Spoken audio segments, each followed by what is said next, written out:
ह्याला बोलतात टाकळा. सर्वात औषधी आणि पौष्टिक अशी गुणकारी आहे.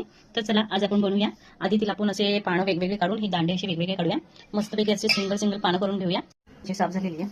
आता आपण हिला पाणी टाकून मस्त अशी धुवून घेऊया.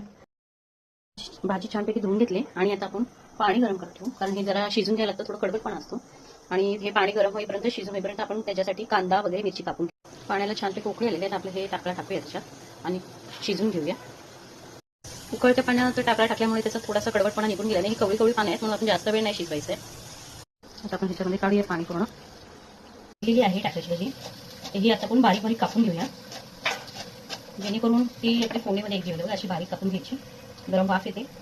ती कापलेली पण आहे. थोडीशी पिळून घेतला रस काढून घेऊया. कारण हा रस जरा कडू असतो. रस जर कडू असल्यामुळे हे पूर्ण काढून घेऊ. असे ह्याची गोळे म्हणून होते पिळून झाल्यावरती. आपली टाकायची भाजी कापून रस काढून घेतलेले मस्त. इकडे मस्तपैकी अशा मिरच्या आणि कांदा बारीक लसूण चिचून घेतलाय. एकीकडे हे ठेवलेलं आहे, तो गरम झालेलं आहे. तर थोडं तेल टाकू, पालेभाज्या माठाच्या भाजीत थोडं मीठ, थोडंसं तिखट टाकू. आपल्याकडे तिलकुट नाही आहे, नाहीतर तिलकुट काळ्या तिळांचं केलेलं जातं. पौष्टिक अशी चवीला मस्तपैकी हळद. हे सर्व एकजीव करून घेऊया ह्याच्यामध्ये. बघा असं एकजीव करून घेतलं तर ते व्यवस्थित लागतं. तेल छानपैकी गरम झालेलं आहे. त्यात मिरच्या टाकूया आपण पहिला, कारण मिरचीचा तडतडणा खूप चव देते जेवणाला. मिरची मस्त तडतडली आहे. आता कांदा फोडणीला टाकू. कधी पण बघा फोडणी ही सुंदर आणि चविष्ट द्यायची असते. फोडणीवरती पूर्ण जेवण अवलंबून असतं. मस्त कधी फोडणी घालूया. श्रावण मास चालू झालेला आपला, तर ह्या श्रावणांमध्ये ह्या अशा भाज्या तब्येतीला पौष्टिक.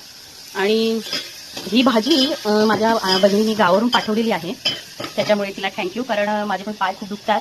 या भाजीमुळे आपलं संधिवात वगैरे असतो, आमवात, तो बरा होतो. गुडघेदुखी थांबते. तर आठवड्यातून 2-3 वेळा तरी ही टाकळ्याची भाजी खायलाच पाहिजे. आपला कांदा असा गुलाबी रंगाचा होतोय, तर त्याच्याबरोबरच आपण थोडं हा चेचलेला लसूण थोडं सोलवून असं टाकूया. आता त्याला मस्तपैकी परतूया, जेणेकरून कांद्याबरोबर तो सुंदर असा भाजला जाईल.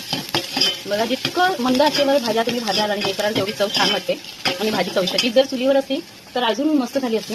मी ह्याला पितळेचा स्टोव वापरलेला आहे, तर माझ्याकडे वेळेची जेवणाला सारे पितळेचे स्टोव असतात.